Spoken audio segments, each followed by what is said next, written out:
Tomfoolery.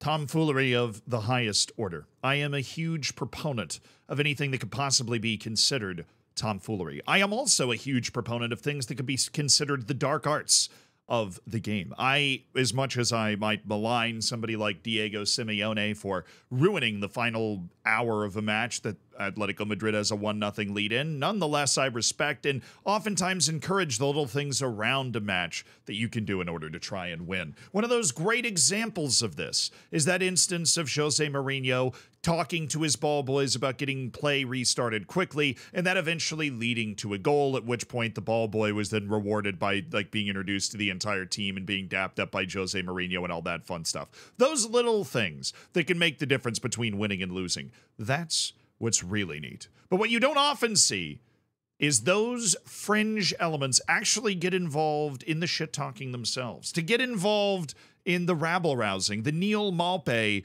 of the ball boy world. That is what we are here to witness today, the glory and the greatness of a shithousing ball boy. One who actually paid the ultimate price. Let me set the scene for you. St. Mirren and Rangers. This is in the Championship Group of Scotland. It's a league that divides itself in half, like halfway through the season. And Rangers is all the way up here. They're on 78 points. They're pursuing Celtic, trying to get themselves another Scottish league title. It's either going to be Celtic or Rangers because Sir Alex Ferguson's not walking through the door at Aberdeen anytime soon. And honestly, Aberdeen's not even in the Championship Group, so clearly they've fallen off. But down here in the Championship Group of the 5th spot, it's a club called St. Mirren, or St. Myron. I honestly don't know. I've known what the club is for a long time because my first ever football manager save was in Scotland, and they've had a good season, but they're still like halfway to Rangers points-wise. I mean, if you double the number of points they have, they're only 8 points ahead of Rangers. So in this match, which St. Mirren's at home against Rangers, Rangers is still an absolutely massive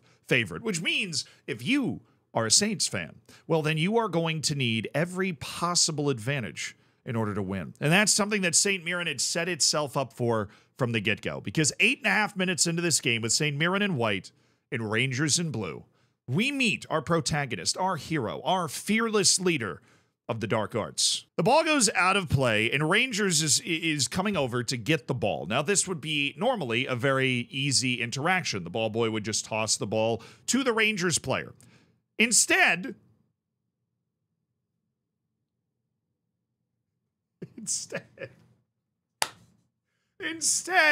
we have a child, a literal child with a mohawk, looking a professional player for Rangers dead in the face and just rolling the ball to the left of him and making him go get it. This is a playground move right here. This is tomfoolery of the highest order. He waits for him to have to walk all the way over and reach for the ball. He waits for him to have to walk all the way over and reach for the ball, and then right as he's reaching to grab it, he just shovels it away. The player looks at him in disbelief for a second and then just realizes he's going to have to go pick up the ball himself because our mohawked hero is definitely not going to go pick it up for him. Clyde didn't notice that. He claps. The player I mean, honestly, this is the sort of thing that you do when you realize you've been outfoxed and you're just trying to save whatever face you can, that you have left to save. He gets completely outdone by a ball boy, gives him a little clap, and then realizes he's got to stride over. And look at the smug look on this kid's face. Look at the smug look on this kid's face. He's not giving it large.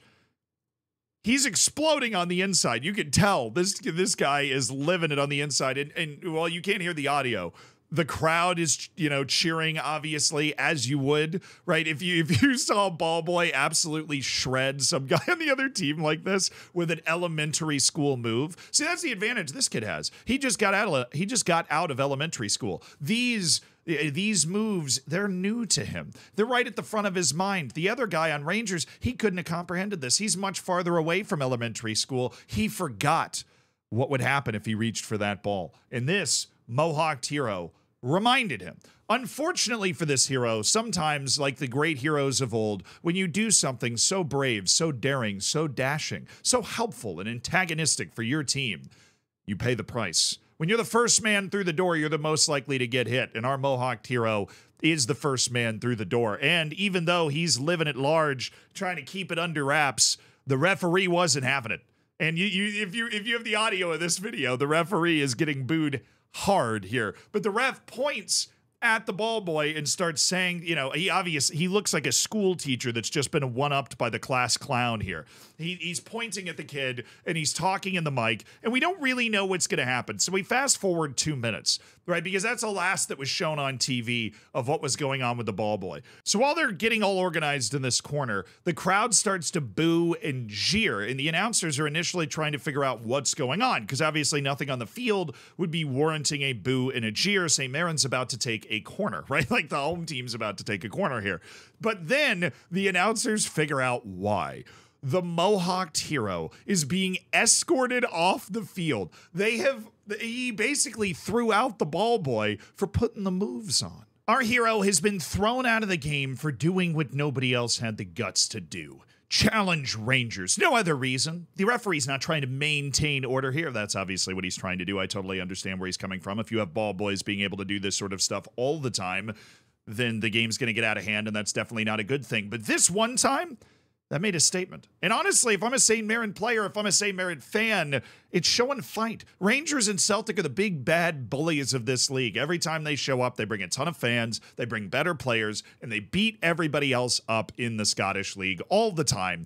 And this act of defiance, this act of bravery from this ball boy should be commended. And it's brilliant. And I love to think that he was at least asked to do this by the manager, or they were encouraged to try and waste as much time as possible when the ball had gone out of play, and he just got a little too obvious with it. But here is the video. Our hero being escorted out of the stadium as he is cheered by the fans like a conquering hero.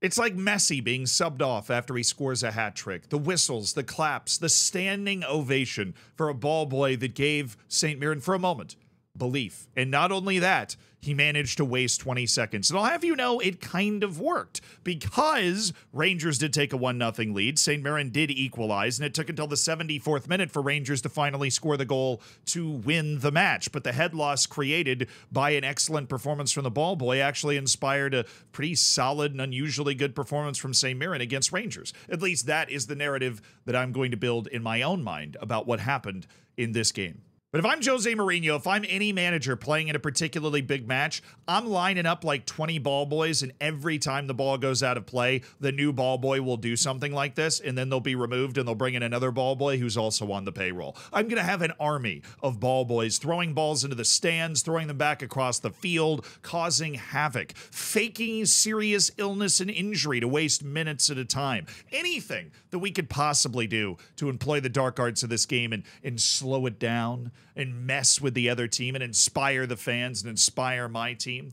All of these ideas are terrible, and that's probably why this is what I do instead of actually managing a team. But it could work. Tell me I'm crazy, but based off the way these rules seem to be in place, if you line up 20, 25 ball boys and you tell them all to do something insane, you know, picks up his chair, throws it on the court or the field like Bobby Knight at the old Indiana University basketball teams. Maybe he throws the chair in the stands. Maybe he RKOs one of the players out of nowhere. Anything that you could possibly think of for any of these ball boys to do, they'd be doing. And then they get ejected by the referee, who gets increasingly upset but can't do anything about it. He sees the writing on the wall. He knows I've prepared an army of ball boys for this game, and they're all going to be more devious and dangerous than the last. This guy is the canary in the coal mine. This guy is the first experiment that has shown us the way. First man through the door gets ejected, but once you send 20 ball boys through the door, you can't eject them all. Nah, you totally can, but it would be fun. Just for one match, like a cup final or something. Tell me, well, that wouldn't be at home. A cup semifinal. Tell me it wouldn't work, because it would.